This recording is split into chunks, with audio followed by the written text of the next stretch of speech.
What if I told you that every time you get angry, you've already surrendered?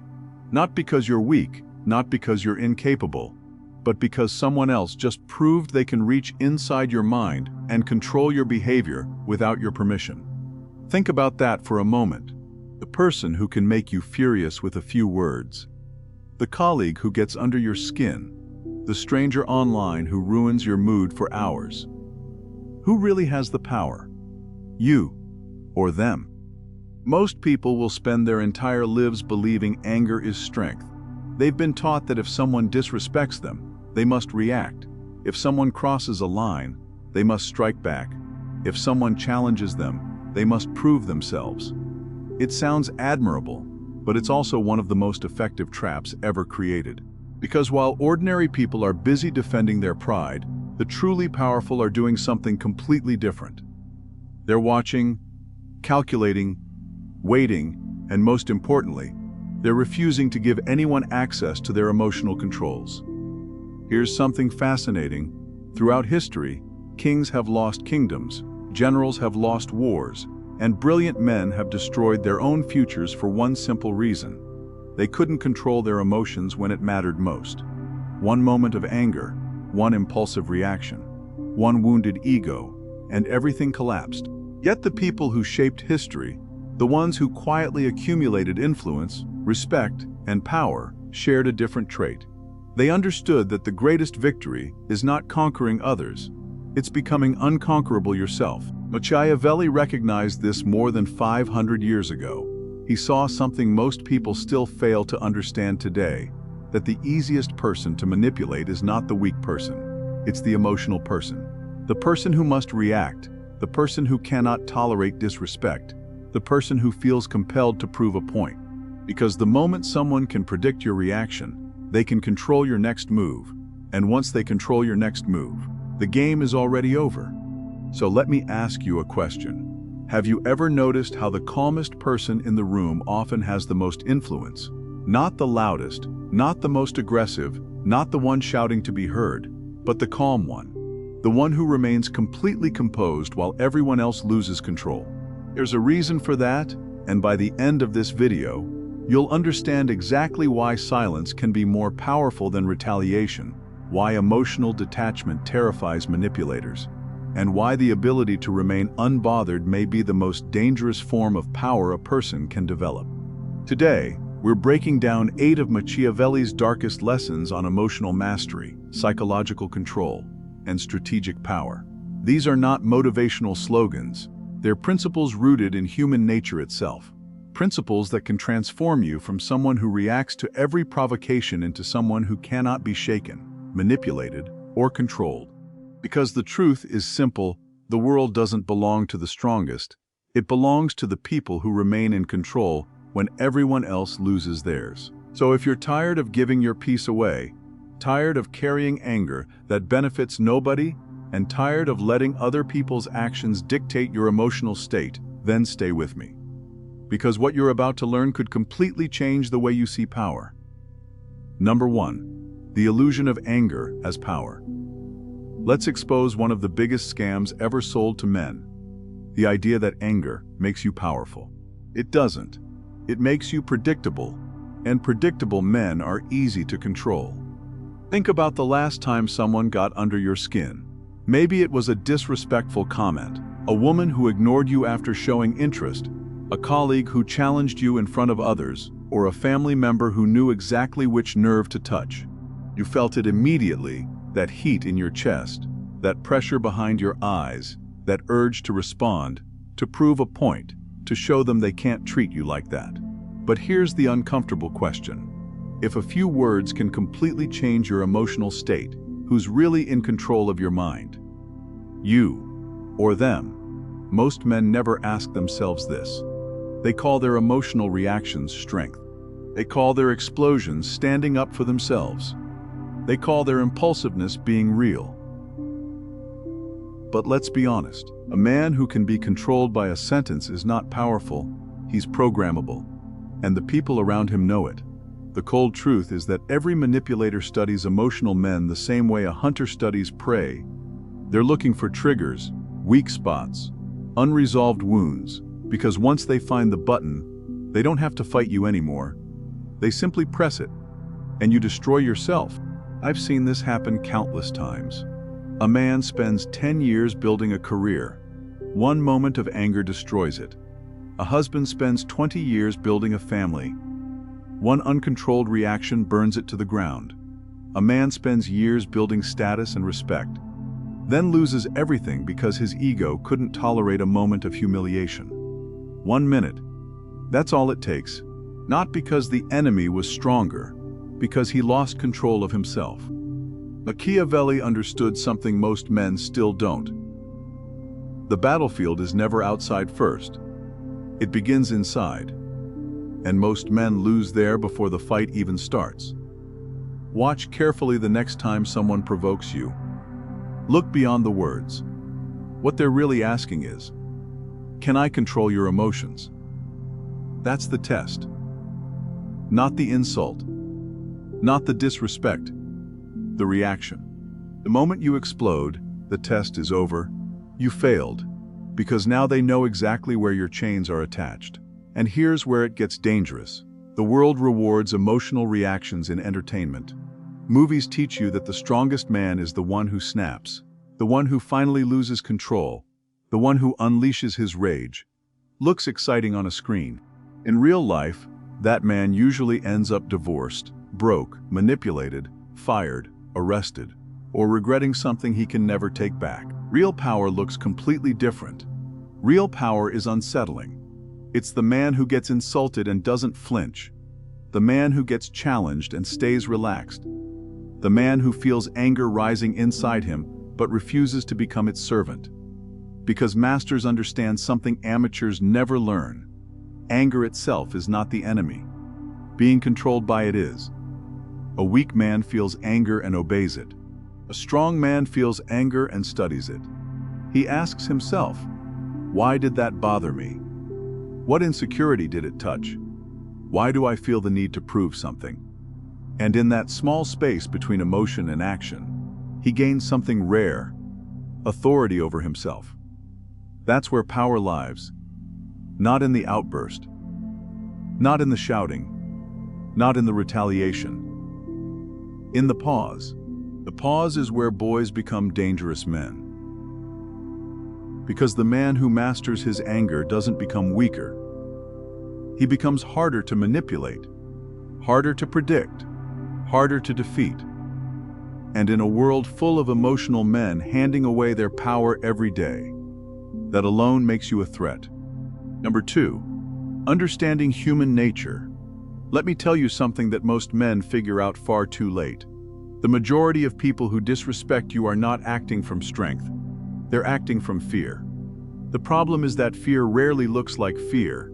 It disguises itself as arrogance, as criticism, as mockery, as passive-aggressive comments, as fake confidence, as disrespect. That's why most men completely misread what's happening. They think they're being attacked by someone powerful. In reality, they're often being attacked by someone terrified, terrified of losing status, terrified of being ignored, terrified of being exposed, terrified that you might become what they failed to become. Watch people closely, and you'll start seeing it everywhere. A man starts improving his life, gets in shape, builds a business, stops chasing validation. Suddenly, people around him become uncomfortable, not supportive, uncomfortable. And here's the part nobody says out loud. Your growth forces people to confront their own excuses. Your discipline reminds them of their laziness. Your ambition reminds them of their surrender. Your confidence reminds them of their insecurity. And most people would rather attack the mirror than face the reflection. That's human nature. Not noble, not fair, just real. Think about that friend who suddenly started making jokes when you began succeeding. Remember that coworker who always finds a flaw in everything you do. Remember the family member who acts supportive to your face but quietly hopes you fail. You know exactly who I'm talking about. And deep down, you've always felt something was off. Here's why. Because every insult carries information, and every criticism carries a hidden motive.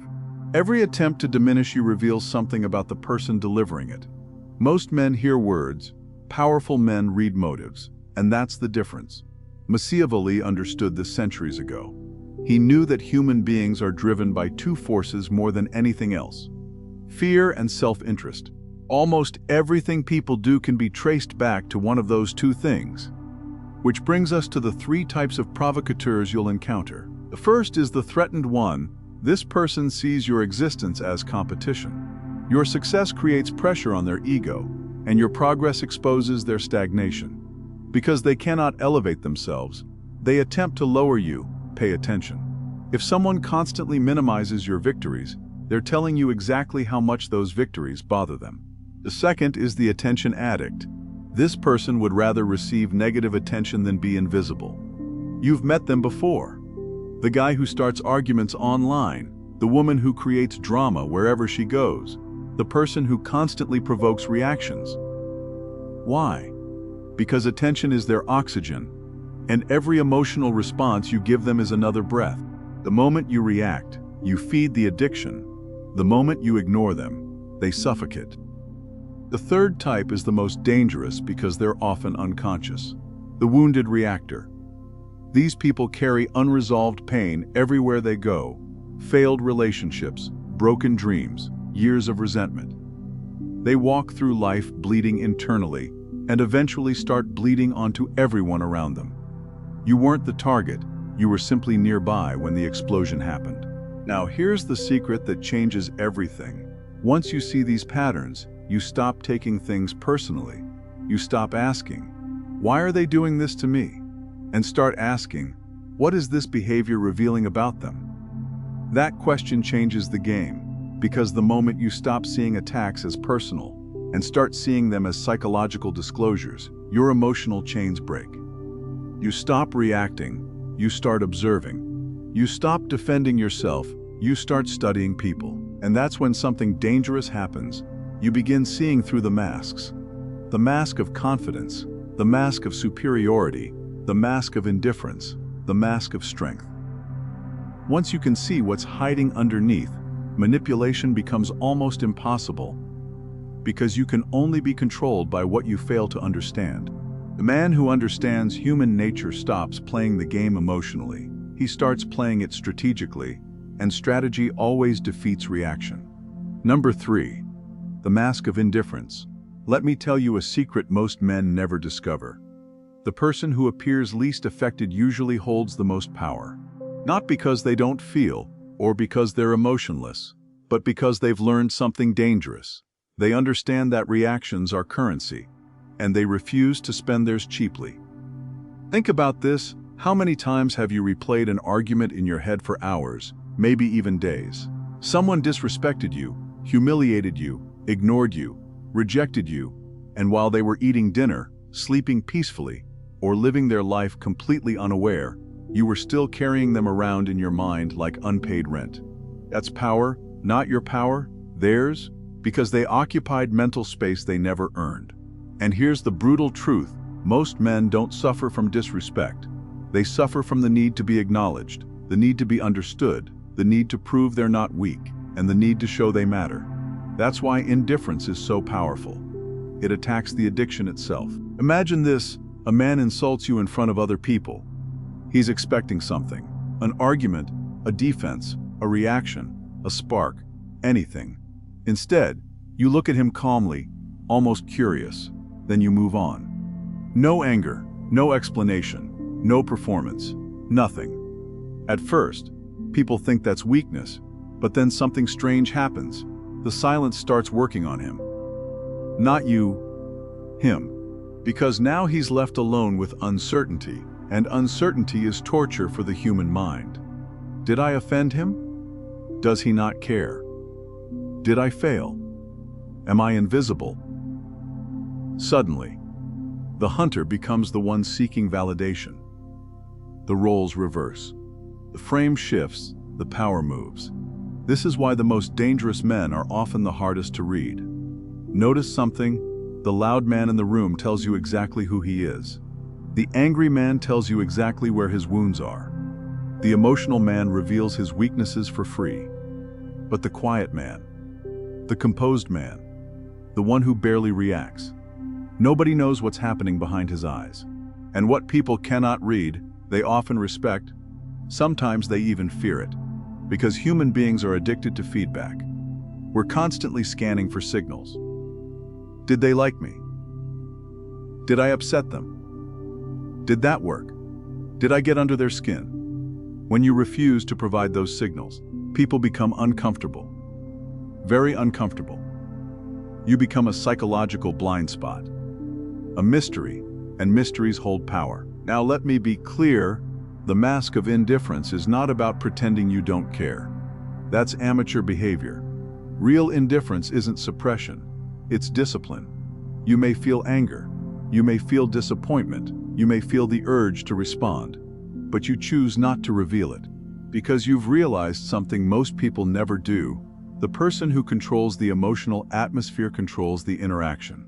And the fastest way to lose that control is to start reacting emotionally. Look carefully at powerful people. Truly powerful people. Not influencers, not performers. Not attention seekers. Powerful people. How often do they explain themselves? How often do they rush to defend their reputation? How often do they argue with every critic? Almost never. Because they understand a principle that sounds cruel, but happens to be true. Nothing wounds an attention-seeking person more than irrelevance. Nothing. Not insults, not revenge, not confrontation. Irrelevance. The moment someone realizes they can no longer reach you emotionally, they begin questioning their own significance, and that's a far deeper wound than any comeback could ever create. This is why mastering your facial expressions, your body language, and your emotional responses changes everything. You stop becoming predictable. You stop becoming controllable. You stop becoming available for manipulation. And once people realize they can't read you, can't provoke you, can't shake you, something fascinating happens. Many will stop testing you entirely. Because deep down, everyone understands the same rule. The hardest man to defeat is the man who refuses to give you access to his emotions. Number 4, the power of strategic silence. Most men talk too much. Not because they're confident, because they're uncomfortable. And that's a distinction that changes everything. Here's something most people never realize. The moment you feel the urge to immediately explain yourself, defend yourself, justify yourself, or prove yourself, you're usually operating from a position of weakness, not strength. Weak men rush to fill silence. Strong men learn how to weaponize it. Think about the last argument you had, the last confrontation, the last time someone challenged your character, questioned your competence, or tried to disrespect you. What was your first instinct? To explain, to defend, to make them understand. That's what almost everyone does, and that's exactly why almost everyone loses.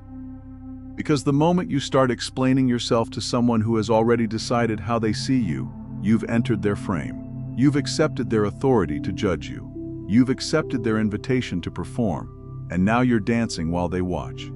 Strategic silence refuses the invitation. That's why it feels so unnatural at first. Human beings are addicted to closure. We want the final word. We want people to understand us. We want justice. We want validation. But silence denies all of those cravings, and that's precisely where its power comes from. Imagine this: someone throws a passive-aggressive comment at you in front of a group. They're expecting resistance. They're expecting a debate. They're expecting emotional movement. Instead, you look at them, calmly. Then you say nothing. 5 seconds, 10 seconds. Suddenly something fascinating happens. They start talking again, explaining, clarifying, backtracking, adding details nobody asked for, trying to rescue themselves from the discomfort they created. And all you did was remain silent. Why? Because silence creates pressure, and pressure reveals character. People can hide behind prepared words, they can hide behind confidence, and they can hide behind social masks, but very few people can hide inside silence. Eventually, something leaks out: their insecurity, their arrogance, their desperation, and their need for validation. This is why silence terrifies manipulative people. Manipulators survive through reactions. They need emotional feedback. They need access to your thoughts, and they need evidence that they've entered your head. Silence locks the door, and nothing frustrates a manipulator more than losing access. Machiavelli understood this centuries ago. The men who revealed their plans, emotions, frustrations, and intentions became predictable, and predictable men became controllable. The men who remained quiet became mysteries, and mysteries are difficult to attack because nobody knows where to strike. Now here's where most people misunderstand this lesson. Strategic silence is not passive, it's active observation. You're not withdrawing because you're afraid. You're watching, studying, collecting information, and measuring people's reactions. You are seeing who becomes emotional when they can't control you, seeing who grows hostile when they can't provoke you, and seeing who becomes desperate when they can't read you. And that information is priceless, because people always reveal themselves when they think they're exposing you, always. The deeper truth is even darker. Silence communicates status, not the fake status people perform online, but real status. The kind that says, I don't feel compelled to defend myself. I don't need your approval, and I don't need to convince you of my value. Most people spend their lives trying to be understood, but powerful men understand something different. Not everyone deserves access to their thoughts. Not everyone deserves an explanation, and not everyone deserves a response. And once you truly accept that, something changes. You stop reacting to every challenge. You stop chasing every misunderstanding, and you stop trying to win every argument, because you realize the strongest position in any interaction is often the one who can comfortably remain silent while everyone else desperately fights for the last word. Drop this affirmation in the comments. My silence is power. Now let's go deeper, because silence only becomes possible when you no longer need something from the people trying to provoke you. Number 5. Detachment from approval. Let me tell you something most men will never admit. The things that hurt you reveal the people you're still seeking validation from. Read that again, because that's the secret hiding underneath almost every emotional reaction. You think you're angry because someone disrespected you. You think you're frustrated because someone misunderstood you, or you think you're upset because someone treated you unfairly.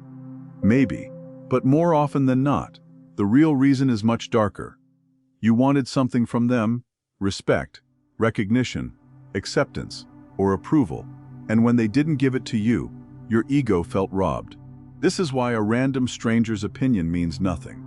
A faceless comment online doesn't keep you awake at night. You laugh and move on. But when it's your father, your boss, your friends, or the woman you wanted, suddenly it cuts deeper. Why? Because somewhere inside you, their approval still has value, and whatever has value can be used against you. That's the part nobody wants to hear. Every desire creates a vulnerability. Every attachment creates a handle, and every need creates a chain.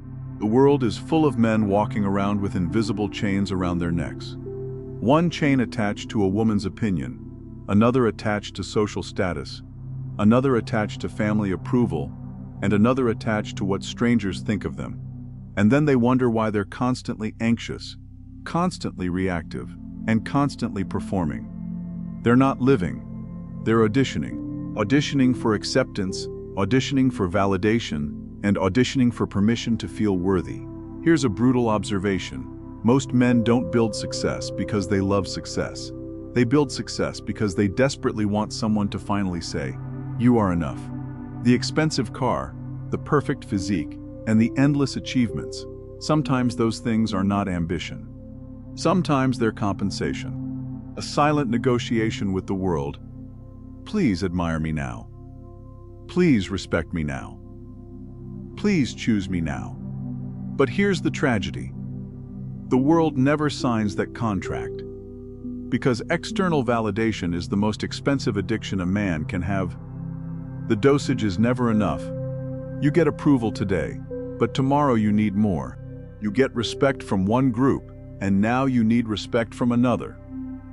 You impress one woman, and now you're chasing the next one. The hunger never ends, because approval was never the solution. Approval was the drug. Machiavelli understood this. A man whose emotional state depends on other people's opinions is not free. He's owned, maybe not physically, but psychologically. And psychological slavery is often stronger than physical slavery because the prisoner doesn't even realize he's trapped. The most dangerous man in any room is not the loudest. It's the man who genuinely needs nothing from anyone there. Think about that. No validation, no approval, no applause, no permission, no audience, just purpose. That man becomes difficult to manipulate because there's nothing to bait, nothing to leverage, nothing to threaten. And this is where real detachment begins. Not caring whether people agree with you, not needing everyone to understand you, not feeling compelled to prove yourself every 5 minutes, just quietly building your life according to your own standards, your own code, your own mission. When that shift happens, something strange occurs. Insults stop landing, criticism loses its sting, rejection loses its power. Not because you became cold, because you stopped outsourcing your self-worth. You stopped handing strangers the authority to decide how valuable you are.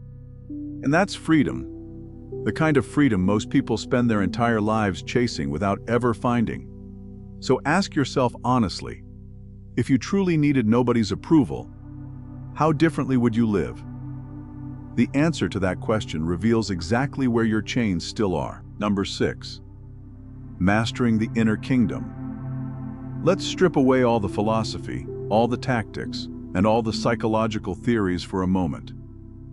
Because none of them matter if you're still losing battles inside your own mind. That's the uncomfortable truth. You can learn Machiavelli, you can study power, you can understand manipulation, influence, status, and human nature. But if a random comment can ruin your day, if a woman's rejection can destroy your confidence, if criticism can shake your identity, then none of that knowledge belongs to you. It's just information, not power. Real power begins somewhere much less glamorous. It begins in the war nobody sees, the war inside your own head.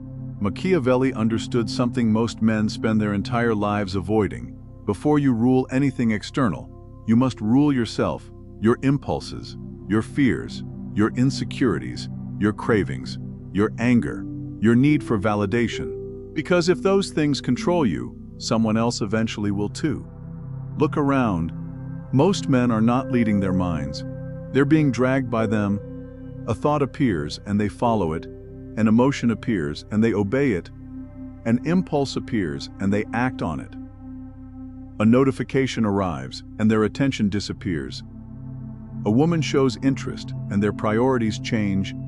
A stranger insults them and their priorities change. A stranger insults them and their emotional state collapses. And they call this living. It's not living, it's servitude, just with invisible chains. Here's a question most men never dare ask themselves. Who are you when nobody is watching? Not the image, not the persona, not the version of you that performs for social approval. Who are you in the silence? Because that's where the real kingdom exists.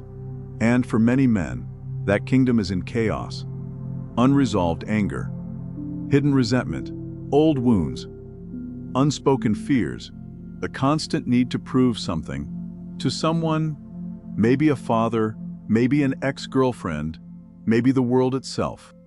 The tragedy is that most men don't even realize they're fighting ghosts. A man says he wants success, but what he really wants is validation. A man says he wants power, but what he really wants is respect. A man says he wants revenge, but what he really wants is relief. Different words, same wound, and until he confronts that wound, it controls him from the shadows. This is why self-mastery requires brutal honesty. Not the comfortable kind, the kind that stings. The kind that forces you to sit alone and ask questions you'd rather avoid. Why did that insult bother me so much? Why am I desperate to prove myself? Why do I care what this person thinks? What am I actually afraid of? Most men run from these questions, but powerful men walk directly into them because they understand a secret that sounds almost forbidden. Everything that triggers you owns a piece of you. Read that again. Everything that triggers you owns a piece of you. And every time you identify that trigger, understand it, and remove its control over your actions, you reclaim territory inside your kingdom. Little by little, piece by piece. This is what creates the cold, composed, unshakable man people talk about but rarely become. Not because he feels nothing, but because he understands everything he's feeling. He sees the anger, the jealousy, the insecurity, the ego, and instead of becoming those emotions, he observes them, controls them, and directs them, like a king commanding an army.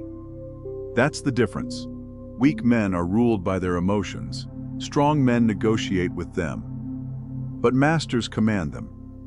And when you reach that level, something extraordinary happens. The outside world loses its grip on you. People stop controlling your mood, circumstances stop controlling your focus, and provocations stop controlling your behavior because you've built something most people never will, an inner kingdom with a ruler on the throne. Drop this affirmation in the comments. I rule my kingdom. Number 7, playing the long game. Let me tell you something that will separate you from 95% of men overnight. Most men are not defeated by their enemies, they're defeated by their enemies. The inability to wait, the inability to endure uncertainty, and the inability to delay gratification, that's the real weakness. Not lack of intelligence, not lack of intelligence, not lack of strength, but lack of discipline. Look at how most men react when they're wronged, whether it is a disrespectful comment, a betrayal, a rejection, or a public humiliation. Immediately, the ego starts screaming. Do something, respond, get even, show them who they're dealing with.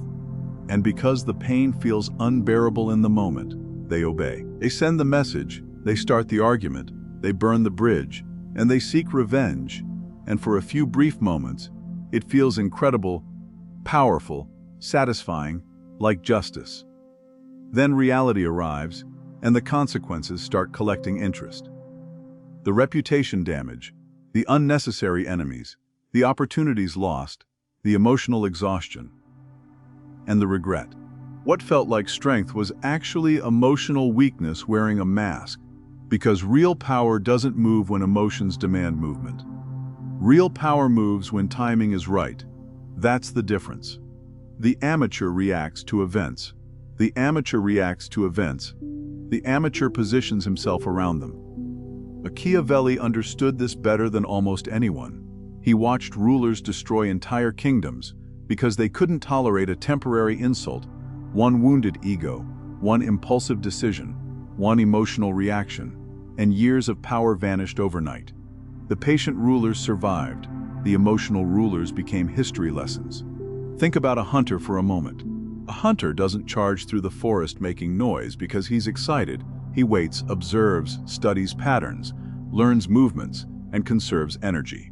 And when the opportunity finally appears, he doesn't hesitate. One precise action, that's it. The kill happens in seconds, but the preparation took weeks. That's how power works. The visible move is small, but the invisible preparation is everything. Most people only see the final result. They never see the discipline behind it. And this principle applies everywhere. Business, relationships, status, influence, life. A man rejects short-term victories because he's focused on long-term outcomes. While others are obsessed with being right today, he's focused on winning 6 months from now. While others are chasing emotional satisfaction, he's building leverage. While others are fighting battles, he's positioning himself to own the battlefield. That's a completely different level of thinking. Now here's the darkest truth of all. Sometimes the best revenge is no revenge whatsoever. I know that sounds unsatisfying, but stay with me. Have you ever noticed how self-destructive people eventually expose themselves? The liar gets caught. The manipulator overplays his hand. The arrogant person alienates everyone around them. The dishonest person eventually collapses under the weight of their own deception. It happens constantly. Not because karma is magical, but because chaos eventually consumes the people creating it. And while they're busy destroying themselves, you're free to keep building. That's the long game. Understanding that your energy is too valuable to waste on every insult, every betrayal, every challenge. You stop asking, "How do I get even?"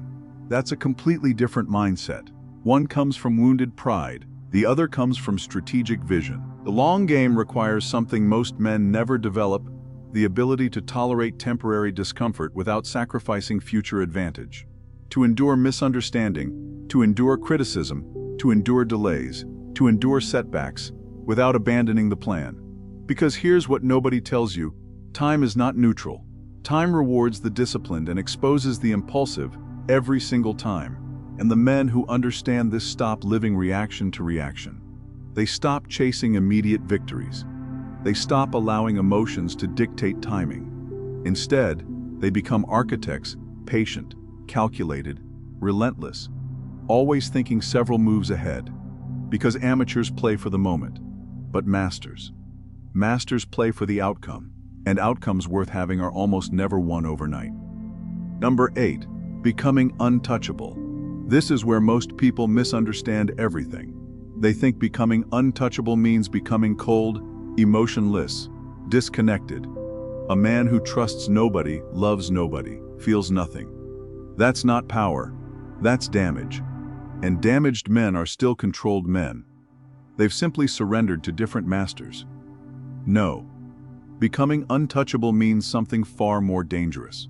It means reaching a point where the world can no longer negotiate with your emotions. Think about that. Most people are walking around with price tags attached to their souls. Compliment them and they move. Criticize them and they move. Reject them and they move. Ignore them and they move. Everything influences them. Everything pulls them. Everything owns a small piece of them. The untouchable man is different. He has no price, no emotional leverage, no hidden button waiting to be pressed. And that's why people can feel his presence before he says a single word. You've met someone like this before, maybe only once. A man who enters a room and somehow doesn't seem affected by it. He isn't scanning for approval. He isn't trying to impress anyone. He isn't performing confidence. He doesn't need attention, and strangely enough, attention finds him anyway. Because what people secretly admire most is emotional independence. Not perfection, not beauty, not status. Freedom. The freedom to remain yourself regardless of the environment. The freedom to remain calm when others panic. The freedom to walk away when others become desperate. The freedom to lose something without losing yourself. That's real power. But here's what nobody tells you: to become untouchable, parts of you have to die. The version of you that needed everyone to agree with him, dead. The version that needed the last word, dead. The version that lost sleep over criticism, dead. The version that chased validation disguised as success, dead. The version that wanted revenge every time his ego was bruised, dead. Most men want transformation.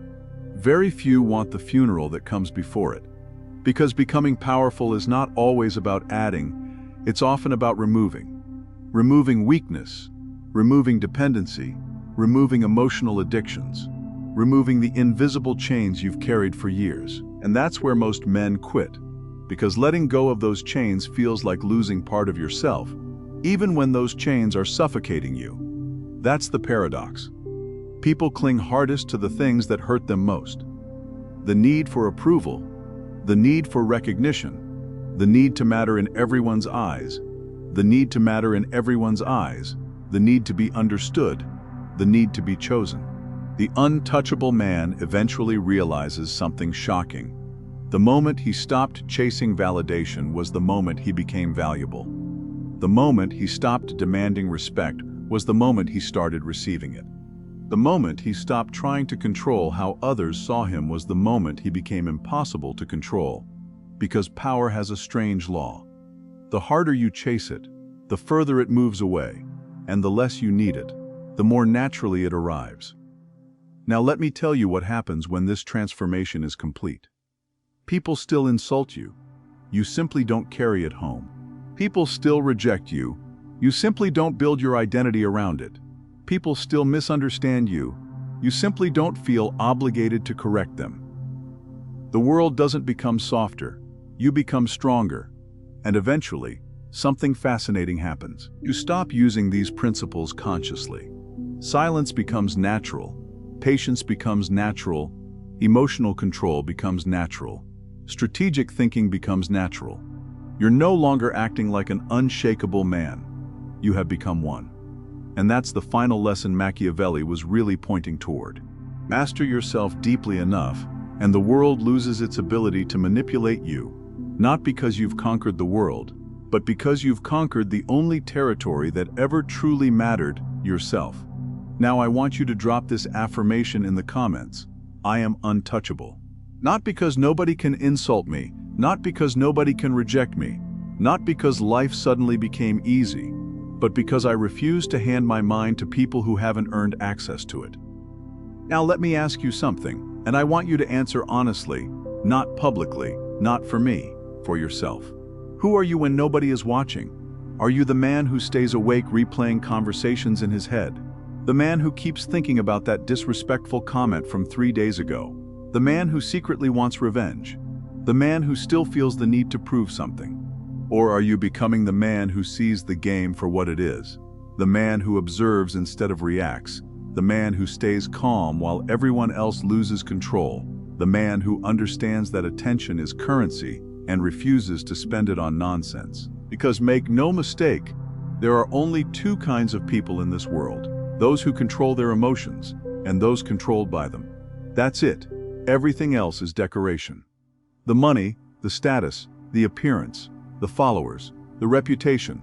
None of it matters if someone can still pull your emotional strings like a puppet master. And here's the part most people never understand. The battle was never against other people. It was always against yourself, against your impulses, your ego, your need for validation, your addiction to approval, your fear of rejection, your obsession with being understood. That's the real battlefield.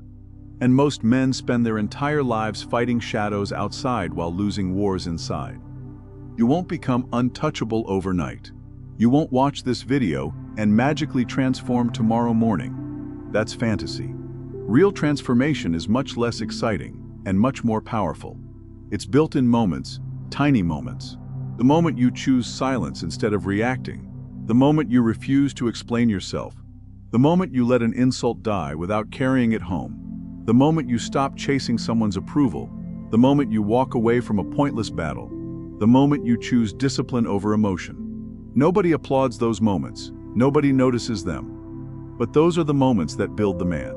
Brick by brick, decision by decision, until one day, people notice something different about you. They can't quite explain it. Your energy changed, your presence changed. The things that used to trigger you no longer work. The games that used to manipulate you no longer work. The pressure that used to break you no longer works. And what's fascinating is that some people will respect this change, others will hate it. Because your emotional independence exposes their emotional dependence. Your calm exposes their chaos. Your discipline exposes their weakness.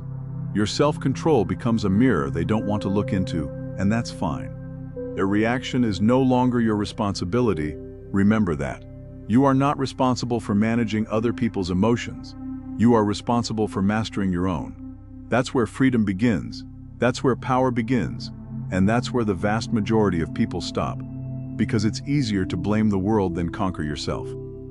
But you're not here for easy. You're here because somewhere deep down you've realized something most people never will. The strongest man in the room is rarely the loudest, rarely the most aggressive, rarely the most intimidating. It's usually the man who needs the least, the man who cannot be baited, cannot be manipulated, cannot be controlled, the man who has mastered himself. If this video shifted your perspective, hit the like button and subscribe. Not because I need your validation, but because we're building a community of people who refuse to be controlled by noise, chaos, and emotional manipulation. And if someone came to your mind while watching this, someone constantly giving away their power, constantly reacting, constantly living at the mercy of other people's opinions, send them this video. It might be the wake-up call they need. Now remember this, the world doesn't reward the most emotional, it rewards the most disciplined. So go forward, stay calm, stay strategic, and become the one thing this world struggles to control: a man who has mastered himself.